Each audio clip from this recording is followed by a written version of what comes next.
Okay, I'm here with another one of the riders that was with the group, Mike Owen. Hi, Mike. How you doing? I'm doing great. Thank you very much.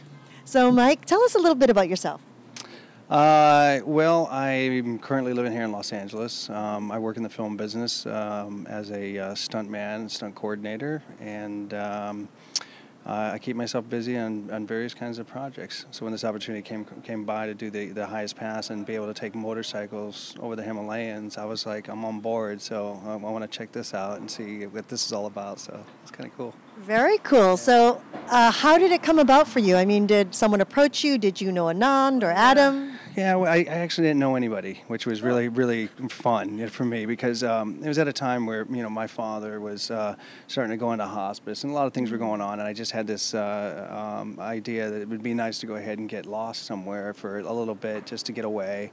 And then it was a couple days later, there's a friend of mine who was having her hair done, and Adam came into the salon because he knew her hairstylist, and the hairstylist had been to India, and they lost 2 riders, and I'm pretty experienced on a motorcycle and everything, and she called me up and asked if I was willing to, if I'd be interested in doing this project. I'm like, in a heartbeat, and give me his information, and called him up, and he told me everything about it. I said, give me a day to think about it, and then 3 weeks later, I showed up in India and met everybody over there for the first time, so it was just, spontaneous, which was really exciting at the time, yeah.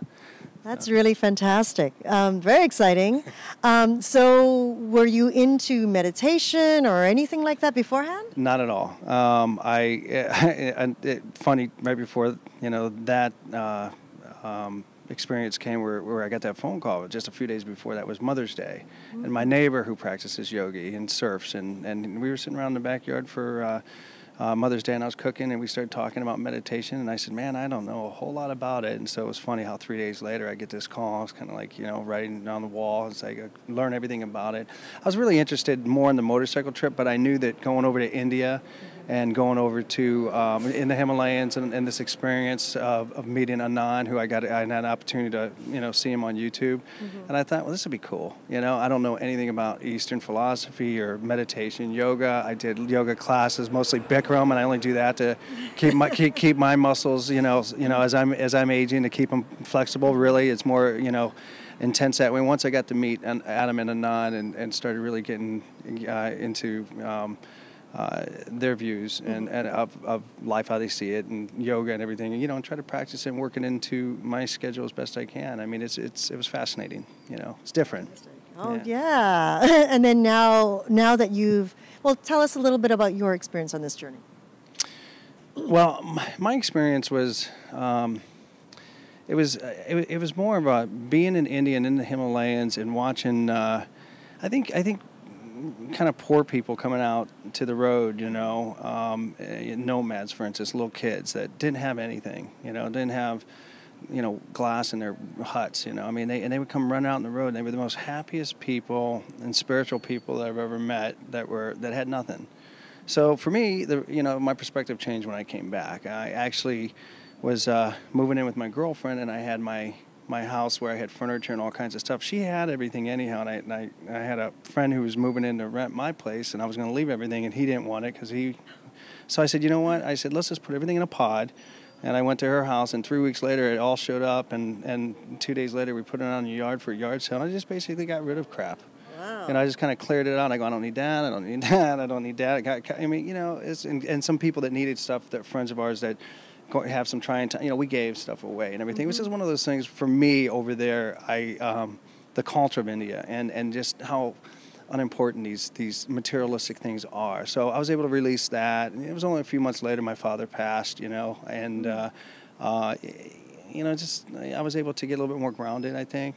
Being in the Himalayas and going through the trials and tribulations that we all did with motorcycles being crashed and one guy running into a bus head on and being caught in an avalanche and stuck in the snow at 16,000 feet, and you don't have a cell phone, you don't have a computer, and it's really quite liberating, So for me, it was a good time to clear my space and to meet some great people that are, now my friends for life, So, and, doing the journey together and seeing the end result of it all is quite rewarding and gratifying. Wow, that's quite a journey that you've taken. Yeah, it's cool. I'm sure your father's feeling it now. I hope so. Yeah, absolutely, absolutely. So it's so interesting. You're in the film industry as well, Mm-hmm. and you're working in that whole world of make-believe. Mm-hmm. And now you've entered into a world of realism, groundedness of a whole different level. How does that affect your work? Oh gosh. Well, I can't lie. Also, once I found that we were going to be making a documentary over there, being in the film business and the challenges I know that go involved in making, I'm like, how are you going to pull this off on motorcycles with total strangers, and put this all together? So, watching the whole process being done, and we had a great cinematographer, and looking at all the shots and how he cut everything together. For me, on the art side of it was fascinating. As far as the business, I think that I'm from Ohio. I grew up there. I live here about 28 years now. I'm kind of really from here now, the way I look at it. But Los Angeles is a very fast-paced society. Things move really quick, and in the film business, a lot's happening. And I think that, after having my experience and being able to learn, just to kind of let go and everything, there is pressure a lot of times when we're shooting projects and everything. And it's just kind of I'm serious about my work. I just don't take it seriously, if you know what I mean. It's all about the project first and foremost. But I think I'm definitely a lot more calmer and able to, control my feelings and things when things don't go my way, for instance. Yeah. So, I mean, Anand and like I said, the whole experience of all the, him teaching along the way, we didn't really get a whole lot to say but just through our experience, enough was being said, and I think that bringing that back and grounding myself helps anybody out, I mean, when you leave America, when you leave Los Angeles and you take off for a while and you come back, you kind of see things on a different perspective anyhow, if you allow yourself to, that is. Absolutely. Yeah. Wow. So, Mike, if you could leave our audience with a little takeaway thought of something that you've learned that you really hold close to heart, what would it be? My favorite is KISS. Keep it simple, stupid. I love that. I think, we create our own environment in many ways. I'm familiar with this one saying, it's like, if you're, eating a crap sandwich, chances are you've made it, So, I don't know. I think that, it's interesting to hear the views of the other members that were in this on this journey as well, and seeing how everybody came away, I think, with a different experience. For me, that's a really tough question. Other than again, I think just keep it simple. What's amazing, I think, is when you look at somebody that's a teacher like Anand, and you see the way he is. I just look at him, and it's funny that the whole world could collapse around him, and he's just calm about it, So my question always is, how does anybody able to do that? Mm-hmm. And it comes from within, right? And you have to search. I mean, if the highest pass, it's a metaphor, right? Mm-hmm. And yes, we were at the highest pass, in the highest drivable pass, and yes, we were on motorcycles in the world at 18,300 feet, but the highest pass is all about going to the highest pass inside yourself, going finding the higher self in yourself, and then taking that and bring back to this world, give it as most you can as a human being. It's really not about me, it's really about everybody else.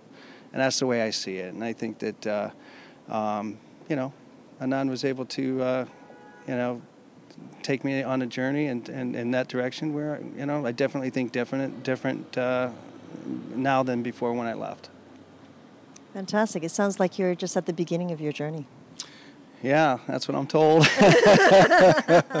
Thank you very much, Mike Owen. You're it's been welcome. a real pleasure meeting you and getting to know you. Thank you. You're welcome.